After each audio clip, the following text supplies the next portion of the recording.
নমস্কার, আমি সাগরিকা আদব, একজন স্বাস্থ্যকর্মী। আপনাদের সামনে আজকে উপস্থিত হয়েছি ডেঙ্গু নিয়ে কিছু আলোচনা করতে। ডেঙ্গু কী, কীভাবে ছড়ায়, এর লক্ষণগুলো কী কী, ট্রিটমেন্ট বা কী করা যায় এবং প্রতিরোধ বা প্রতিকার কীভাবে হবে। ডেঙ্গু একটি ভাইরাসের সংক্রমণের ফলে ঘটে। ভাইরাসটি 4টে টাইপের আছে, ডেঙ্গু 1, 2, 3, 4। কখনো কখনো কারো শরীরে একেরও অধিক ভাইরাস দেখতে পাওয়া যায়। এই ভাইরাসটা ছড়ায় কীভাবে, আসে কোথা থেকে? সংক্রমিত ব্যক্তির শরীর থেকে এডিস মশা ব্লাড নিয়ে যখন সুস্থ কোনো ব্যক্তির মধ্যে প্রবেশ করায় তখনই এই ভাইরাসটির সংক্রমণ ঘটে। স্ত্রী এডিস মশা এই রোগটি ছড়ায় এবং এই জন্য একে আমরা ভেক্টরবর্ন ডিজিজ বা পতঙ্গবাহিত রোগ বলে থাকি। তাহলে আসুন আমরা লক্ষণগুলো জেনে নিই। প্রথমত, ব্রেকবোন ফিভার বা হাড় ভাঙা জ্বর, অসম্ভব মাথা যন্ত্রণা, সিভিয়ার একটা হেডেক, জয়েন্টে পেন, সারা শরীরে যন্ত্রণা, পেটের যন্ত্রণা, বমি, পাতলা পায়খানা, সঙ্গে থাকবে গায়ে লাল লাল ছোটো ছোটো র্যাশ বেরোতে পারে, লাল ছোপ ছোপ কালশিটের দাগ দেখা দিতে পারে, আঁশ থাকতে পারে, সমস্ত নাক দিয়ে মুখ দিয়ে দাঁতের মাড়ি থেকে রক্তক্ষরণ, বমি, রক্তের পায়খানার সঙ্গে রক্ত, প্রস্রাবের সঙ্গে রক্ত দেখা দিতে পারে। থাকে কি চোখের পেছনে অসম্ভব একটা যন্ত্রণা মাথার মধ্যে, এটা আমরা মূল লক্ষণ বলে জানি। যাই হোক, সমস্ত রকম লক্ষণ দেখে আমরা ডেঙ্গুকে কিন্তু সাধারণত সাধারণ dengue, haemorrhagic dengue, shock syndrome, expanded shock syndrome এইভাবে ভাগ করে থাকি। সাধারণ ডেঙ্গু, যেগুলো সাধারণ জ্বর, পায়খানা, বমি, এগুলো আমরা এই টাইপের লক্ষণগুলো দেখলে এদের আমরা বাড়িতে রেখে ট্রিটমেন্ট করতে পারি। আমরা যেটা দেই adult dose 650 adult paracetamol dose, সেটা দিলেই আমরা বাড়িতে রেখে এই ডেঙ্গু রোগে চিকিৎসা করতে পারি। বাকি কিন্তু আমাদেরকে হেমারেজিক ডেঙ্গু, যেটা নাক দিয়ে ব্লিডিং, গাম ব্লিডিং, ব্লাড ভমিটিং, হিমাচুরিয়া, পেচ্ছাপের সঙ্গে রক্ত, পায়খানার সঙ্গে রক্ত, মাসিকে প্রচণ্ড পরিমাণে রক্তক্ষরণ, এই টাইপের লক্ষণগুলো দেখলে একে আমরা হেমারেজিক ডেঙ্গু বলি। আর কোনটা থাকে না, শক সিনড্রোম, যেটা এইগুলো থাকতে থাকতে যখন প্রেশারটা ভীষণভাবে কমে যায়, শরীর ভীষণ দুর্বল, অস্থির, তারপরে মনে হবে যে ছটফট করছে, এই টাইপের লক্ষণগুলো দেখলে আমরা, আর প্রস্রাবটা ভীষণভাবে কমে যায়, এগুলো হচ্ছে শক সিনড্রোমের মধ্যে পড়ছে। শেষ পর্যায়ে থাকছে এক্সপেন্ডেড শক সিনড্রোম, যেটাতে brain, heart, lungs, liver, kidney সবগুলোই এফেক্টেড হয়ে থাকে। তো যাই হোক, আমরা ডেঙ্গু রোগের লক্ষণগুলো দেখলাম, কিন্তু লক্ষণ দেখলেই তো আমরা তাকে ডেঙ্গু বলবো না, আমাদেরকে টেস্ট করতে হবে। সেই টেস্টটা কী করতে হবে? আমরা প্রথমত জ্বর হলেই কিন্তু স্লাইড নিই, সেটাতে ম্যালেরিয়া আছে কি না র্যাপিড টেস্ট করে নেওয়া হয়। র্যাপিড টেস্টের সঙ্গে সঙ্গে আমরা টুর্নিকেট টেস্ট করি, যেটা হচ্ছে ব্লাড প্রেশার মাপার মতো করে। টুর্নিকেট টেস্টে যদি দেখা যায় লাল ছোপ ছোপ হয়ে বা ব্লাড জমা হয়ে যাচ্ছে, সেই ক্ষেত্রে আমরা তাকে ডেঙ্গু বলে সাসপেক্ট করে থাকি। তারপরে অবশ্যই সমস্ত কেসকে আমরা এলআইজি টেস্টের জন্য ডিস্ট্রিক্ট হসপিটালে রেফার করে থাকি। তো যাই হোক, সাধারণ ডেঙ্গু যেটা, সেই ডেঙ্গু পেশেন্টকে আমরা বাড়িতে রেখে ট্রিটমেন্ট করতে পারি। সেটাতে কি বলা হয়, কয়েকটা কথা মনে রাখুন, যে এর কিন্তু কোনো নিজস্ব মেডিসিন বা ভ্যাকসিন নাই, আমরা সাইন সিমটম দেখে ট্রিটমেন্ট করে থাকি। আর কথাটা হচ্ছে যে ধরুন, বেশি করে জল, প্যারাসিটামল, মশারির তল, টেস্ট করি জল, এই কথাটা মনে রাখবেন। প্রচণ্ড জলটা বাড়িয়ে দিতে হবে। যদি কোনো মানুষ 3 লিটার জল খেয়ে থাকেন অন্য সময়, তাকে কিন্তু এই সময় আরও 1 লিটার এক্সট্রা জল খেতে হবে। জল বেশি লাগবে। 650 প্যারাসিটামল অ্যাডাল্ট ডোজ এটা লাগবে। এটা আপনি সারাদিনে 3 থেকে 4 বার খেতে পারেন, কোনো সমস্যা নেই। আর মশারির তল 5 থেকে 6 দিন অবশ্যই করে দিনে রাতে আপনাকে মশারির মধ্যে থাকতে হবে, কেননা এই সময় ভাইরাসের প্রকোপটা অনেক বেশি থাকে। মশা যাতে আপনাকে কামড়ে এই ভাইরাসটা আরও 5 জন, 10 জন, 50 জনের মধ্যে না ছড়িয়ে দিতে পারে, তার জন্য আমরা অবশ্যই করে মশারির কথা বলে থাকি। এর সঙ্গে টেস্ট করি জল অবশ্যই করি। শুধু আপনি, আপনার ফ্যামিলি নয়, আপনার এরিয়ার মধ্যে আরও 50 জনের বিভিন্ন রকমের স্লাইড র্যাপিড টেস্ট, সঙ্গে সাইন সিমটম থাকলে অবশ্যই এলাইজা টেস্ট করতে হবে, টুর্নিকেট টেস্ট করতে হবে, যাতে আর কারোর মধ্যে রোগটা ভাইরাসটা আছে কি না দেখার জন্য। তো যাই হোক, আমরা লক্ষণগুলো দেখলাম। এবার বলি এর বিপদ লক্ষণ কী কী দেখলে আপনি বাড়িতে আর রাখবেন না রোগীকে।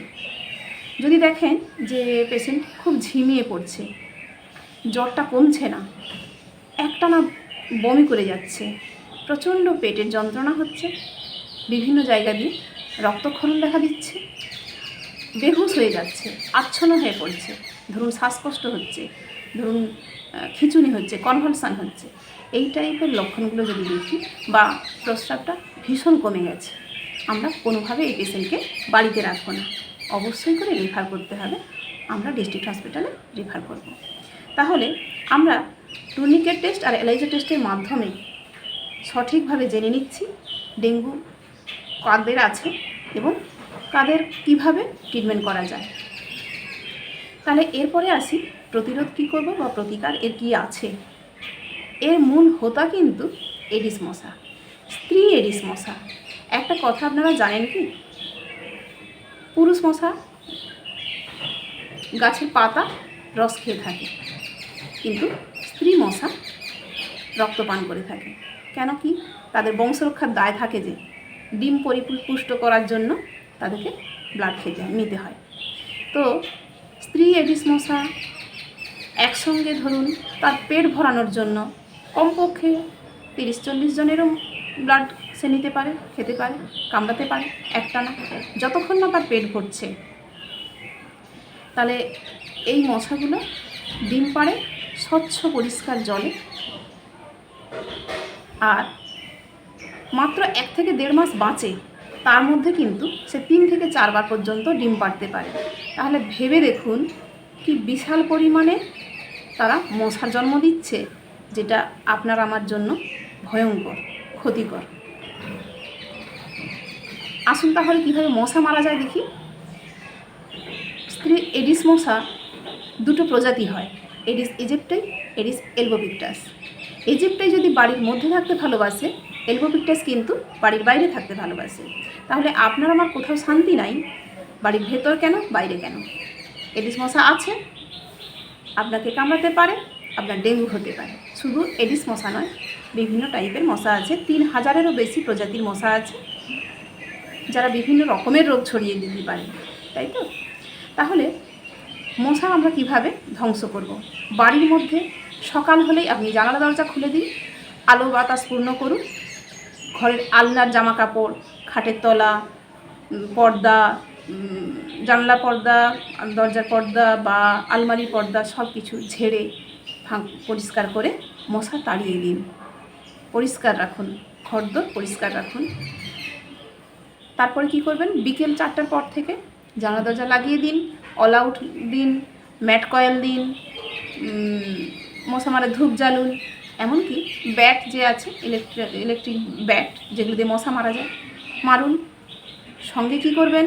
ফুল হাতা জামা কাপড় পরবেন অবশ্যই করে, বিশেষ করে শিশু, অতিবৃদ্ধ আর যাদের প্রেসার, সুগার এই টাইপের রোগ আছে, যারা হাই রিস্ক জোনে থাকে, তাদেরকে অবশ্যই একটু খেয়াল রাখতে হবে, কোনোভাবে মশাকে কামড়াতে দেবেন না।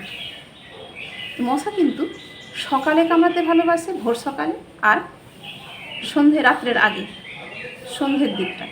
কিন্তু এলইডি বাল্ব জ্বললে রাত্রিটাকেও তারা সকাল বলে মনে করে, অতএব সেখানেও কিন্তু নিশ্চিন্ত হয়ে থাকা যায় না। ঘরের মশা তো মারলেন, বাইরের মশাগুলো কী করবে? ঝোপঝাড় পরিষ্কার রাখুন, গাছপালা কেটে রাখুন, কোথায় কোথায় মশা থাকে, জন্মায়, সেগুলো আপনারা জানেন। সেই মশার লার্ভা না থাকতে দেওয়া, মশার ডিম পাড়তে না দেওয়া, সেই জায়গাগুলো আমাদেরকে ডিস্ট্রয় করে দিতে হবে। ডিমের খোলা, মালা, নারকেল মালা, ডাবের হাফ খোলা, আর কি থাকে? ধরুন চায়ের কাপ, দইয়ের ভাঁড়, থার্মোকলের বাটি, পুরানো জুতো, ব্যাগ, যা কিছু আপনি ফেলে রেখেছেন আবর্জনা, যেগুলো আপনার লাগছে না কাজে, সেই সব জিনিস থেকে তার মধ্যে যদি ছোটো চামচের 1 চামচও জল জমে যায়, সেই জলে, সেই স্বচ্ছ পরিষ্কার জলে মশা ডিম পাড়ে। এই মাথায় রাখুন, এটা কোথাও আপনি ছোটো চামচের 1 চামচও মতো করে জল জমতে দেবেন না। জায়গা পরিষ্কার রাখুন, চারিদিক পরিষ্কার রাখুন, ডিম পাড়তে দেবেন না। পারলে ওগুলো উল্টে দেন। আমরা প্রত্যেকটি শনিবারকে ড্রাই ডে বলে থাকি। শনিবার হলে প্রতি সপ্তাহে একদিন আমরা বাইর ঘর সব পরিষ্কার রাখবো। যেখানে যে কোনো জিনিস পড়ে আছে তাকে আমরা উল্টে দেব, কোথাও মশার ডিম পাড়তে দেব না, তাই তো? ঘরের মধ্যে কোনগুলো আছে বলুন তো, যে বাসনপত্র আপনি ইউজ করেননি, দীর্ঘদিন পড়ে আছে, কেউ ফেটে গেছে, কেউ একটু ভেঙে গেছে, একটু তবড়ে গেছে, কাজে লাগছে না, ইউজ হচ্ছে না, পড়ে আছে দিনের পর দিন, সেগুলো আপনি উল্টে দিন। ফুলদানিতে জল ছিল, সেটা পরিষ্কার করে ফেলে দিন, ঘষে মেজে নিন, উপর করে উল্টে রাখুন।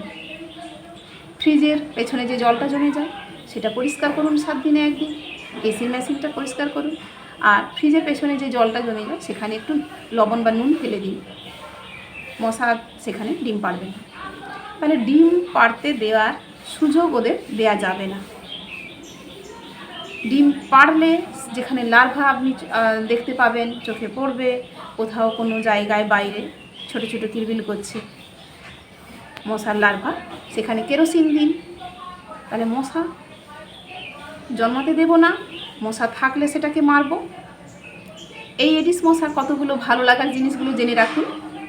এরা ও পজিটিভ ব্লাড গ্রুপের মানুষকে ভালোবাসে, এরা ঘাম আর সেন্ট সাবানকে ভালোবাসে, আর ভালোবাসে অ্যালকোহল, মদ।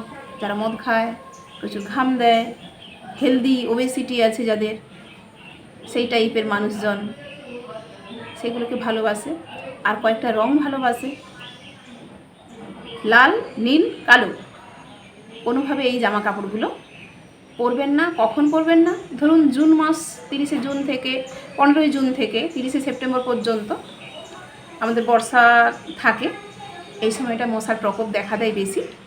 এই সময়টা আপনারা এই কালারের জামা কাপড়গুলো এড়িয়ে চলুন।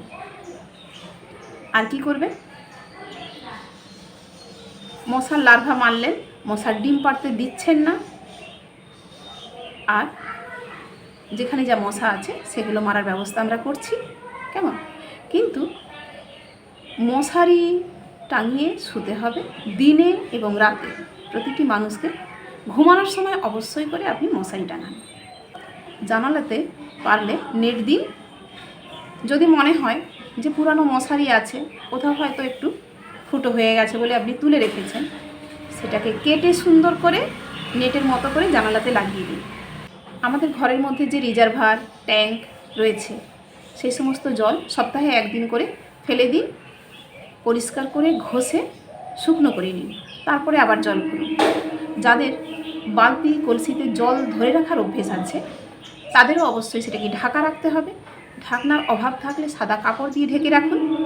আপনার আমার তৈরি করা ছোট ছোট জায়গায় যেখানে জল জমে থাকে, সেই জায়গায়, সেই স্বচ্ছ জায়গায় যেমন এডিস মশা ডিম পাড়তে ভালোবাসে, তেমনি বড় নর্দমা, নালা, যেগুলোতে স্রোত নেই, যে পুকুরে ধরুন স্রোত নেই কিন্তু তার মধ্যে একটা জঞ্জাল আছে, তার মধ্যে যদি জল জমে থাকে সেখানেও কিন্তু এই এডিস মশা ডিম পেড়ে থাকে। আর এই নালা নর্দমা বা অনেক বড় বড় জলের জায়গা যেখানে স্থির জল অথচ মশা হওয়ার সম্ভাবনা আছে বা লার্ভা আছে, সেগুলো আপনার এরিয়ার ভিআরপি যারা কাজ করছে, যে সমস্ত ছেলে মেয়েরা কাজ করছে, যারা স্প্রে করছে মশার লার্ভাগুলো নাশ করার জন্য, তাদেরকে জানান, তাদের মাধ্যমে ওই জায়গাগুলো পরিষ্কার রাখুন।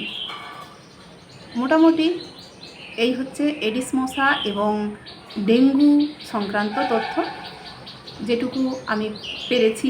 এই প্রথমবার এই ক্যামেরার সামনে বসে বলাটা আনইজি ফিল করছি, বা হয়তো ঠিকমতো বলে উঠতে পারছি না, ভাষার গণ্ডগোল থাকবে, বলার সমস্যা থাকতে পারে, কিন্তু আমি এইভাবে আপনাদের সামনে আসতে চাই। কারণ এখন কোনো মানুষের সময় হয় না মিটিংয়ে বসার জন্য। মিটিং আমরা ডেকে থাকি, মিটিংয়ে আমরা উপস্থিত থাকি, কিন্তু মানুষ এসে বসে না। মায়েদের রান্না থাকে, ভাত বসিয়ে দিয়ে আসে, বাচ্চা ঘুমিয়ে গেছে, দিদিমণি ঘুমিয়ে শুয়ে রেখে এসেছি, গিয়ে বাচ্চাটাকে খেতে দেবো, কাকে স্কুলে পাঠাবো, শ্বশুরকে খেতে দিতে হবে, রান্না করতে হবে, হাজারো কাজ। প্রতিটি মানুষ এখন বিজি, ব্যস্ত, সবাই ব্যস্ত। সেই জন্য মিটিংয়ে বসার সময় নেই। আমি এইভাবে আপনাদের সঙ্গে মিটিংগুলো সারতে চাই, আপনাদের বাড়িতে পৌঁছে যেতে চাই। বিভিন্ন রকমের টপিক নিয়ে প্রতি সপ্তাহে একদিন করে একটা ভিডিও করে আপনাদের মধ্যে ছড়িয়ে দিতে চাই। নমস্কার, ততক্ষণ ভালো থাকুন, সবাই সুস্থ থাকুন।